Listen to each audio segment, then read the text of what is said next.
একটি ছোট শহরের পাশে ছিল একটি পুরনো পাহাড়। লোকেরা বলতো ওই পাহাড়ে নাকি একটি মনস্টার থাকে, তাই কেউ সেখানে যেতে সাহস করত না। কিন্তু সেই শহরেই থাকতো একটি ছোট ছেলে। তার নাম ছিল আরিন। আরিন খুব কৌতূহলী ছিল। সে ভাবত মনস্টার মানেই কি ভয়ঙ্কর। একদিন সাহস করে আরিন পাহাড়ের দিকে হাঁটতে শুরু করলো। হঠাৎ সে একটি শব্দ শুনল, হুম হুম।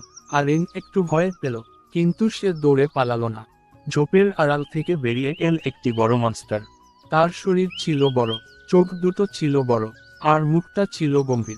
কিন্তু মনস্টারটি ভয়ঙ্কর কিছু করল না। সে চুপচাপ বসে কাঁদছিল।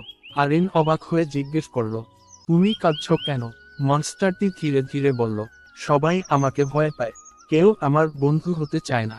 আরিন তখন মুচকি হেসে বলল, আমি তোমার বন্ধু হব। মনস্টারটি বিশ্বাসই করতে পারল না। তার চোখে আনন্দের জল চলে এল। সেদিন থেকে আরিন আর মনস্টারটি বন্ধু হয়ে গেল। তারা একসাথে খেলতো, গাছ লাগাত, আর পাহাড়টিকে পরিষ্কার রাখত। কিছুদিন পর শহরের মানুষ দেখল পাহাড়টি এখন সুন্দর, সবুজ আর পরিষ্কার। তখন তারা বুঝল, ভয়ের পেছনে না ছুটে মন খুলে দেখলে সবাই বন্ধু হতে পারে। আর সেই মনস্টারটি, সে আর একা ছিল না।